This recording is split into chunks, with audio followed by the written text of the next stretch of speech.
We've got our guy Flobo Boyce back with us, and we are going to be getting down to business in this video. But before that, we are all takes no whiffs. I'm Christian. That's A Hendy, and as I said, we got Flobo Boyce back with us. Hey, Second time here. How you doing, man? things have been good, man. I've been doing the ballpark chasing thing. I got like 12 ballparks in this season. Just Oh, wow. putting my face all around town. And of course, if you ever watched the game this season, I'm the face of the MLB Play app, right? You can win 5.6 million bucks. So baseball's been good to me this season for sure. There we go. Oh yeah, baseball honestly has been good in 2023. I like some of the new things that they're trying. It's been an interesting thing to see. Just on top of how entertaining it's been, there's a lot of people doing their thing. And with that in mind, the business that we're here to talk about. Top 10 hitters in baseball. Subjective thing right here. But, we all got our teams, our players, and all that. A lot of them going off in 2023. But everyone's got their opinion. I do think there's a few guys here that are undisputed. Like, these guys are top of the top hitters. But to get right into it, do you want to go ahead and give yours first, Flobo? We're talking like 10 to 1, 1 through 10. 10 to 1. In a row. We're just going to we go right for it. No, you're going to say you're 10, then one of us, and then that, and then we go to 9. And, Okay, well, my number 10, because I was actually there in Arlington for the Brave series, unfortunately. But I got to give it to Alice Garcia is my number 10. Here's someone that's in the thick of the home run race. Very much a strong offering for any part of the lineup. It makes any lineup long. Let's be honest with you, the Rangers has one of the longest lineups in baseball today. So got to give it one of them for Garcia. Hey. I rock with Adolis. Adolis, I like what he brings to the table for sure. He's got tools to be good in all facets of hitting, and it's just good to see him producing for Texas right now the way he is. But as for my number 10 guy, though, I have JD Martinez. JD, honestly, it looked like he was kind of on the decline last year, and this year he's proven me wrong so far. This man is cooking up for LA, and honestly, I'm just glad to see what he's doing, and hopefully he doesn't fall off anytime soon. No, I don't think he's gonna be falling off anytime soon. That dude already has as many home runs this year as he did last year, which is super impressive. But I'll be talking about him in a little bit. But number 10 for me, I have Shohei Ohtani. This dude is just absolutely unreal and the best baseball player in the world probably right now. Dude got up to 20 home runs last night, and honestly, I don't know what he can't do on a baseball field. Best baseball player, but number 10. Tisk, Andy. Hey.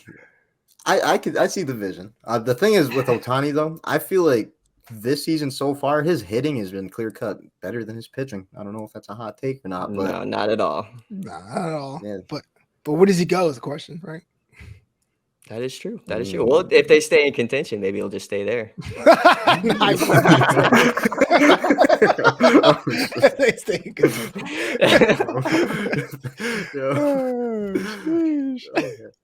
Yeah, so I'm rocking with our number 10s. I think those are all names right there that definitely just stand out in baseball right now. We're going number 9 right now. We're jumping in. Yeah. Oh man, it's gonna be crazy. Talk about hot takes. Here's somebody who just played in their 750th game. Devers, baby. Well, why not? Why not put my boy Devers in there? You know what I'm saying? A little bit of the big swing energy. And granted, the Boston Red Sox, it's not really having the best season. I mean, but then again, the AL East is kind of a topsy-turvy, inside, upside down kind of universe right now. But gotta give him that. It's actually one of the highlights of the weekend. Just seeing them play. If I had to pick a team, Devers would be number 9. Yeah, no, Devers, he's consistently a beast, in my opinion. He was off to a little bit of a slow start, but then obviously we saw the other day him being the father of the New York Yankees as usual. Love to see it. But made the Garrett Cole. He just had to. That's the thing. It's interesting. But for my number 9, AL East guy as well, I've got Bo Bichette of the Toronto Blue Jays. Bo honestly had an insane 2022 in my opinion, and he's sort of continuing the pace. Solid batting average. I think he's just shy of 320 with, decent pop numbers. Nothing crazy, but still just one of the leading bats for Toronto. And honestly, doing better than Vladdy with the bat right now, which I didn't expect.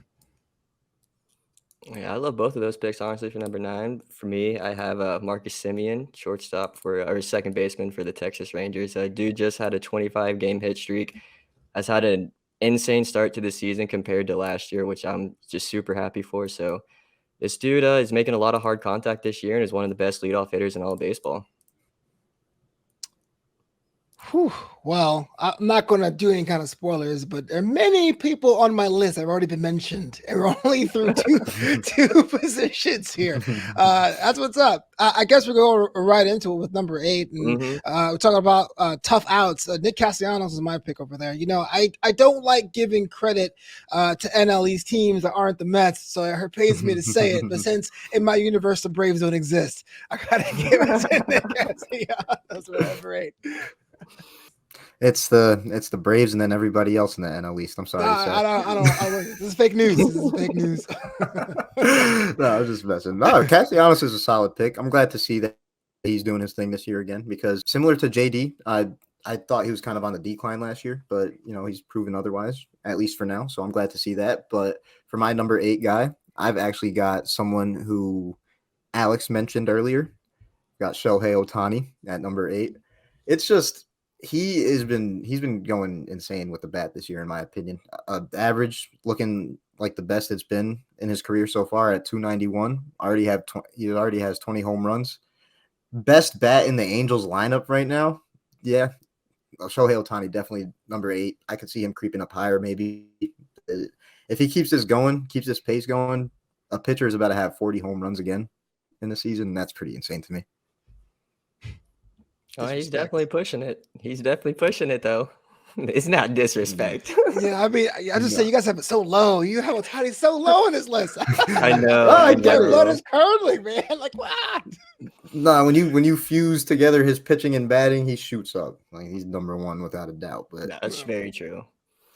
And for number 8 for me, I actually have a Christian at 10. So we kind of just flip-flopped 8 and 10. I have JD Martinez at 8. Kind of like I said, this dude has just resurged this year. His power's come back. The DH and the NL has just really helped for that. So I'm just happy to see him flourishing. Just wish it was with a different team. Well, let me ask you this then, because I don't have JD Martinez on my list at all. Spoiler, right? If you were a general manager for a team, how many rounds would you go through before picking JD Martinez to be on your lineup? Let's be honest. Like going into the season? Yeah.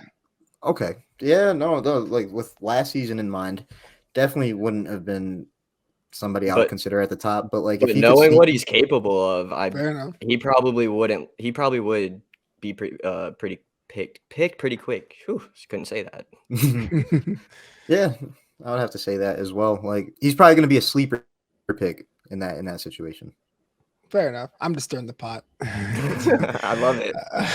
My 7th pick is a person we mentioned before, career average 302, Bo Bichette of Toronto Blue Jays. I mean, that streak he had in the beginning of the season was one of the first early storylines of the 2023 season, which was kind of interesting with given the all new rules. But even though he cooled down just a bit, but not enough to not be a threat for a very dysfunctional Blue Jays squad, but they're still in contention and still have a chance to make something happen on the back half of the season. Oh, yeah, definitely. They got the squad to make something happen for sure. They could go on a run in the second half, in my opinion, or just start now if they wanted to. I hope they don't, because we already have enough to deal with in the AL East. Yeah, I don't want Toronto entering that mix. But as I mentioned before, as you just mentioned, Bo Bichette, one of the best hitters in baseball right now.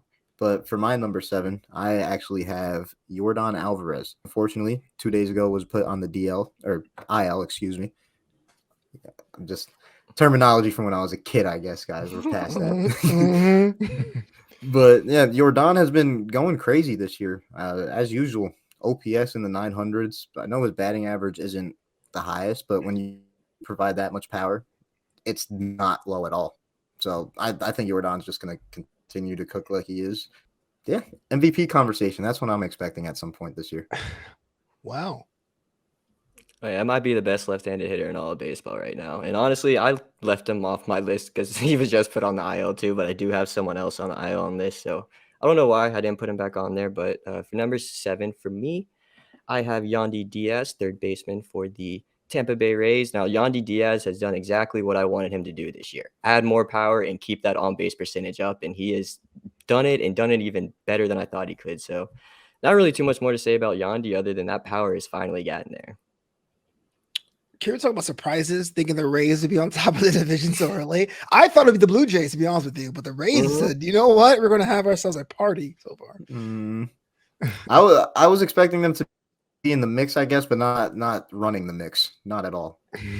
Right. Woo! Oh man, we're hitting to the hardest part. But I gotta get someone who is a consummate professional. Everyone seems to like this guy. No one has anything bad to say, and he's damn good at his job. Number 6, got to go to LA for Freddie Freeman as my choice because he's not on that team anymore. He's on a team on the West Coast, baby. And why not? Because when it comes to first basemen who are elite, that's always top of mind. Hey, Freddie is an animal. Still at this point, one of the top 5 hitters in baseball. I think that's safe to say, like overall. But this season, he's arguably higher. I'm going to be mentioning him later. Solid pick at 6, though. My number pick at 6, I have Luis Arias. I wanted to put this guy in the top 5 because, he's on the race for some history. But at the end of the day, when we're looking at hitting overall, I feel like what brings him down a little is the lack of power. But still, he's hitting .391 on the season. That's insane in itself. So shout out to Luis Arias. I got him at 6. I'm not gonna lie, that's kind of low for Luis Arias. I'm glad you're saying it, man. That's kind of low. Bro, trust. I'm honestly feeling that right now, but I don't know. I think with the fact that the other guys I have above him provide more all around hitting, on top of the fact that 391, I don't know how sustainable that is. I don't know. Maybe he can, but he was just at 400 like 2-3 days ago. That's he's definitely slipping, right, bro. 391. You better bench him. No, just messing. Down to the minors. Yeah. But I can see him going up higher. No, I definitely see him going up higher. I mean, I definitely have him higher on my list. But for number 6 for me, I have probably the best rookie in all of baseball right now, Corbin Carroll of the Arizona Diamondbacks. This dude is absolutely tearing up the league. I've seen a lot of people have him in the MVP race right now, like top 3, top 5. So I'm very excited to see that. And it's just a dude I'm happy that he's gotten a lot of money before the season even started, and he's just thriving. I'm actually not a hater of the Dodgers, but I do love the fact now more than ever. I'm not sure if the rules or not, but we have so many new players on top of the divisions, just make it fun. I mean, seeing the Cardinals down bad is kind of fun to watch, but ultimately you want some new players in there. So props to the Snakes, man, making it happen. Whew, top 5. We're going through these, baby. Well, he's currently on the IL too, but one of the only bright spots in the Bronx right now is Aaron Judge. That's number 5, and they gave him captain, basically begged him not to go to San Francisco, and thankfully, the only person that's worth the ticket right now because half the squad are a bunch of rental players. What is going on in New York? Who knows? But still, Aaron Judge, number 5. You gotta say it, Christian. Still, yeah. As far as whatever is going on there, I'm gonna be an optimist and say we're figuring it out. Only thing is, we got to get that going right now, and we need Aaron Judge back. I'm praying that the toe gets situated ASAP because I'm not gonna lie, it's tough seeing Anthony Volpe doing what he's doing without seeing Aaron Judge in the lineup because I do need some positives with the negative. And right now that's not what I'm getting. But for my number 5, I actually, as Alex mentioned earlier, Tampa Bay guy. I've got Yandy Diaz. This man has been going crazy. And I personally think he's overall doing better than Arias this year. Just like as Alex said, he's gotten the on-base percentage and the power up on top of just being a good bat contact-wise. So him leading the way for Tampa Bay, I'm expecting him to maintain it, to be honest, the way that he's looking this year. But number 5 for now. Oh, yeah. Solid pick at number 5. But for me, I have who both y'all, or I don't know, both y'all have already said this, but Bo Bichette. Yeah, I'm pretty sure both y'all have already said this. I have Bo Bichette. Pretty sure he's still leading the league in hits, and that's all he's going to be doing, I think, his entire career. It's all he does. He's got like a 320, 330 average right now. So I just hope that Toronto can kind of turn it around maybe. And Bo Bichette's going to be leading the way because Vladdy isn't having as good of a season, but still having a pretty good season. Honestly, I like the standard that Vladdy set for himself. It's way too high, though. Wait a minute. That was very backhanded. Oh man.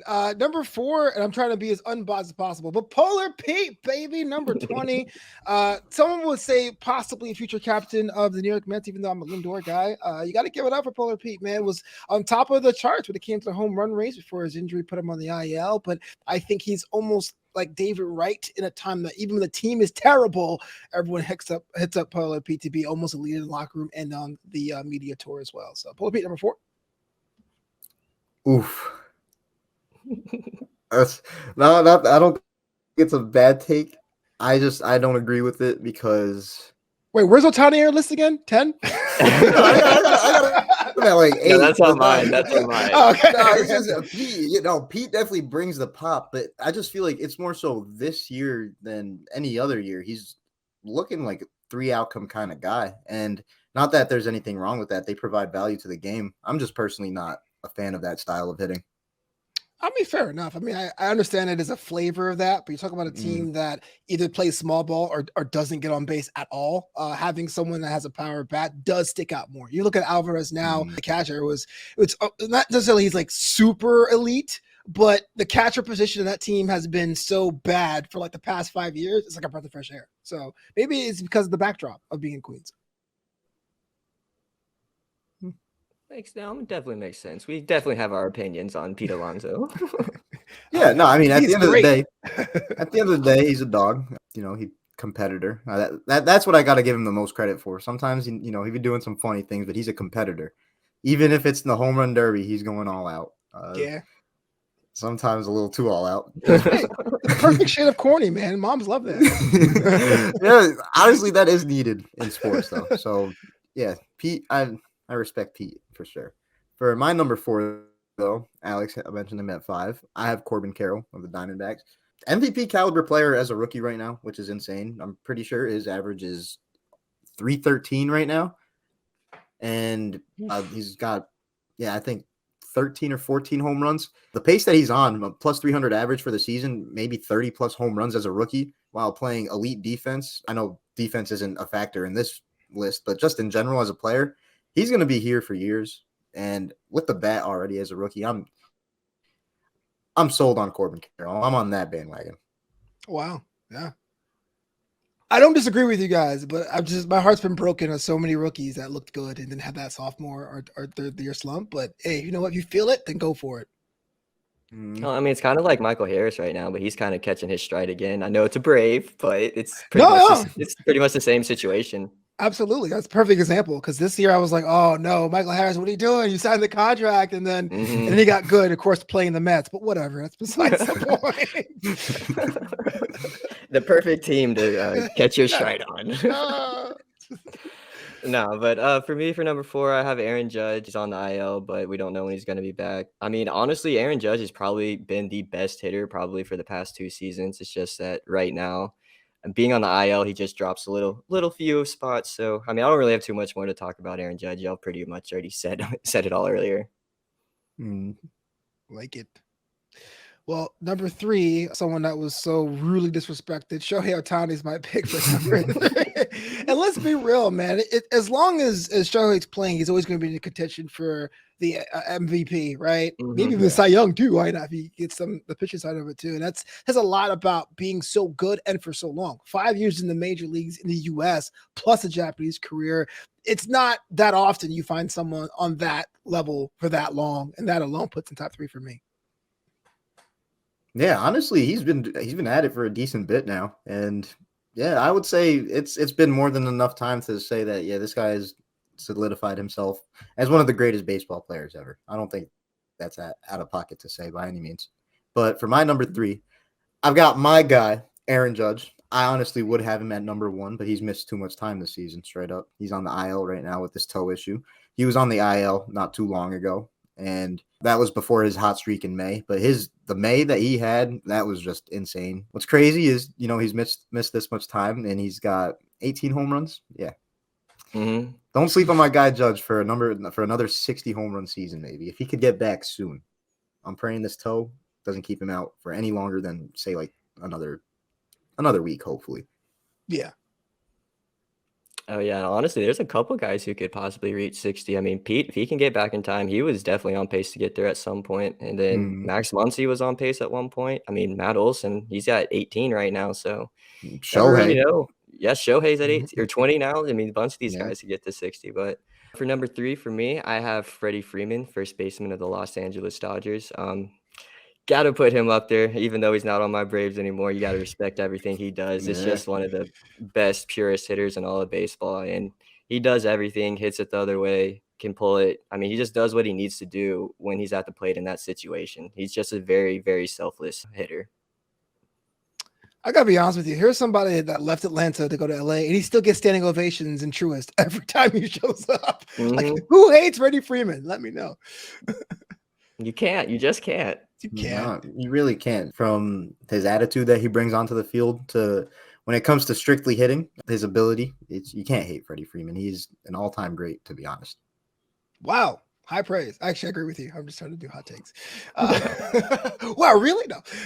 Number 2, man, Marcus Semien. Here's somebody that was on the billboards and the banners when I was at Globe Life, and with a season where the Rangers had so much expectations and so much money thrown and so much of the game plan centered around DeGrom, and DeGrom going down. It's not the best situation, but the Rangers almost never missed a beat. And a lot of that had to do with Marcus Semien and his offensive prowess. So that's number 2 for me. Oh yeah, I think that's a really good pick. Might hate me, but may or may not be mentioning Marcus Semien myself. But I do think he's been a beast. That 25-game hit streak, that was definitely a sight to see. But for my number 2 guy, I have, as Alex just mentioned, at 3, I have Freddie Freeman at number 2. Freddie's just I'm a huge fan of Freddie because what he brings with the bat, it's complete. Not that he's like the most power, but he hits plenty of home runs. He hits the ball to the gap plenty, while being in the race of leading the league in batting average, damn near year in year out. And it's just what I love about Freddie. He's not really phased by whatever's on the mound. Like if it's a righty that's throwing 100 plus, he's gonna handle that. If it's a junk guy with a lot of junk, a lot of funky stuff, he's gonna handle that. If it's a lefty, he doesn't really seem phased at all, in my opinion. So when it comes to complete hitters, I think you can't talk about complete hitters without mentioning Freddie Freeman. True. Oh yeah, definitely for sure. One thing I want to say about Marcus Semien before I go on to my number 2 is he also didn't have Corey Seager in there for a while too, and since he's gotten back, he's really heated up, so that offense is even more potent now. But Yeah. number 2 for me, I have Luis Ariz, for second baseman for the Miami Marlins. Honestly, I had a really hard time going through number 1 and number 2, but for Luis Ariz, the only reason why I have him at 2 is because he doesn't make as much as hard contact and have as much power as the guy at number 1. So that's pretty much the only reason. But I mean, this guy's bat to ball is just unbelievable. He never strikes out. He has a pretty good eye at the plate, so he walks a lot. But even though he doesn't make a lot of hard contact, he still gets a lot of hits. So that's just one really kind of unique thing about him, because usually hard contact leads to hits, but for him, I mean, that's not the case. Ooh, all good things. All good things, but it's number 1 time, isn't it? I don't know. Yeah, what's your number 1, Flobo? Let's see. All right, yeah, there's only one person I can think of, and that's Jackie Bradley Jr. No, I'm just kidding. What? I'm kidding. I had Luis there, man. I had Luis Arias there, man. You think about video game numbers, and if I was a manager and I wanted to get myself someone to set the table, that's what you go with. You're absolutely right, but the contact issue is not going to like really strike the fear at anyone. But getting on base is half the battle. Shout out to Tony Gwynn. Did a generation before, and right now Luis is hot. Yeah, number 1 and number 2 for you guys. I got him all the way at number 6. I'm pretty sure it was. Yeah. I'm not gonna disagree with you guys because, like we said earlier, 391. There's no downplaying 391.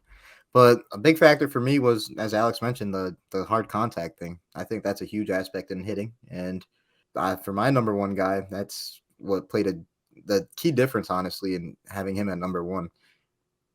Sorry, Flobo, but got an Atlanta Brave at number 1. Got Ronald Acuna Jr., man.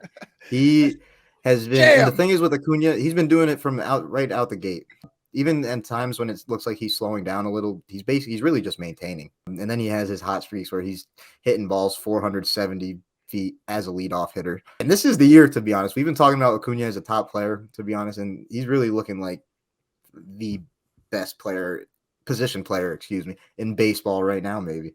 Oh, absolutely. I alluded to this in the beginning of the video. Like, I was at Globe Life at the Rangers game where the Braves won like 12-0. So I bought a ticket and I flew to Texas to watch the Braves win a game, which is the most depressing thing ever.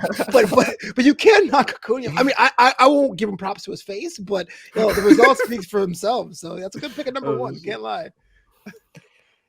Yeah, and I have Acuna at number one too. I mean, big shocker there. But Whoa. I just think that, I mean, kind of like everything I was saying between 1 and 2 with him and Arias, it's just the hard contact. I mean, he's put everything together. The knee looks healthy and the speed is all there together. So put that together, the stolen bases. I think, honestly, he has a chance to get to 40-40, but I really think he's got a chance to get 30-60 this year, which is something I don't think that's ever been done. Whew. Yeah, I think he's coming up on 30 stolen bases, like very shortly. I think it's 28. I think he's at 28 right now. Yeah, he's definitely going to break 30 for home runs, in my opinion. So, yeah. Hey, that's a MVP season. That's all I'm going to say. 30-60. Yeah. I'm loving the spike in stolen bases on an unrelated note. I know there's an obvious reason why, but it's been entertaining watching people trying to swipe bags like this. For sure. You refer to the pickoff rule or the base pad being the base being larger?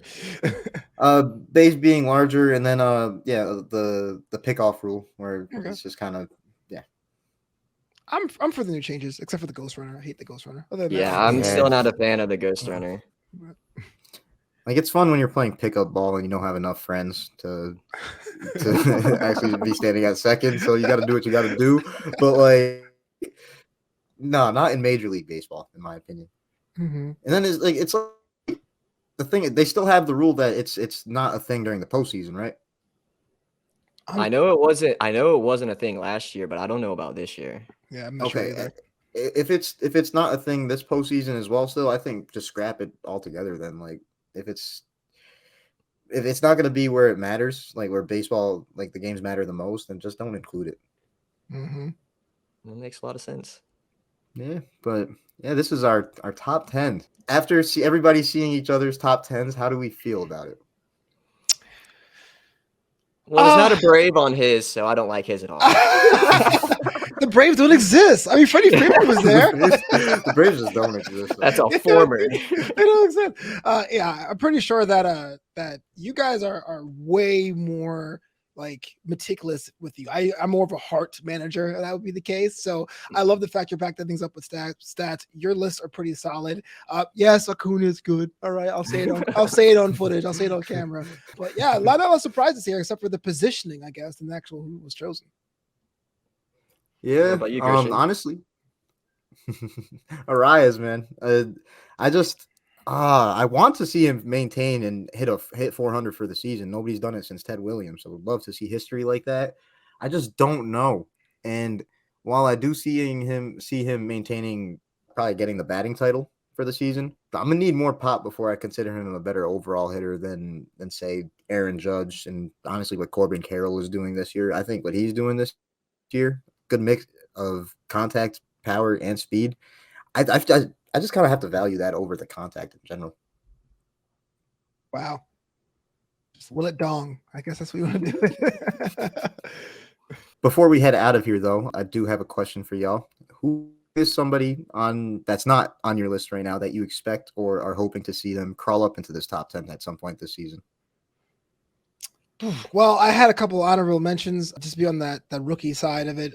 Francisco Alvarez with New York done very well. But if I had a number 11 here, I had Yandy at number 11. And that was kind of like the last minute, sorry, no more room for the bus. But all I have is superlatives for Yandy's effort this season. So that'll be my number 11, my honorable mention if you need me be. Gotcha. What about you, Alex? Yeah, so Mookie slid off my list kind of at the last second, so that's probably who I would probably slide up into there. Or Adolis Garcia, that was someone who I had there too. I love that at 10 for you, honestly, Flobo. Yay. Yeah, Adolis is a beast, man. I'm a big fan of what he brings to the table. But for I guess you could say who I expect in this list, I know y'all love him. You got Juan Soto. Soto, he had a really slow start to this season, and honestly, just his tenure with the Padres. But he's really been picking it up lately, in my eyes. And even when it's slow for him, like when it comes to making contact and the power and all that, he's still producing with the walks. On base percentage, you're guaranteed that it's going to be something north of 400 probably. I think he's got like a 420 something career on base percentage. So if all else fails, Soto's going to get walks, and the sky's the limit when that's your floor, in my opinion. So Soto, I expect him here at some point. Does Soto lift the Padres, you think, this season? No. the Padres are just not that great. Yeah, no, the Padres are they're a mess, honestly. And not to get too much. They got to fix that pitching. Yeah. And that's something I said at the beginning of the season too. I just like Yu Darvish and Blake Snell. They're just inning eaters at this point. Like they're not what they used to be. Agreed. Mm-hmm. Yeah, and especially with like Yu Darvish, like actually both of them. Yeah, they could bring super quality starts here and there. But then there's like there's the stretch of games that they're just getting shelled back-to-back games and stuff like that. That hurts. That hurts a lot. So Juan Soto, he can walk 20 times a game, and it's not going to make a difference for them right now. True. That'd be a lot of runs, though. It would be. But yeah, Flobo, it was awesome having you back on. It's always fun chopping up sports with you. And anytime. Yeah, I'm looking forward to when the Mets are out of playoff contention. Yeah, I will definitely. Oh wow, that was a swerve, brother. I can't wait for the Mets to lose. Ow. Fair enough. Look at that way. Hey, it's a New York thing, man. You gotta believe. Subway Series, right? 4 games every season. No, let's see who wins after this one. Well, I mean, what's coming up right now? It's not going to be very much wanting to tune into that. Nope. Aaron Judge coming back soon though, but yeah, like we said, it was great having Flobo on. Looking forward to having him on in the future again. Looking forward to seeing how his endeavors continue to go. I'm really looking forward to it. If you guys want, you can see his @ right here. I think I'm pointing at it. Maybe I'm pointing the wrong way. Yeah, there you go. yeah. Flobo Boyce, definitely go check him out and what he does. You know, another great mind in the sports world, in my opinion, and definitely just tune into what we got in the future. Go ahead and like and subscribe if you'd like. We appreciate all the support. But until the next time we got Flobo here, peace. Peace.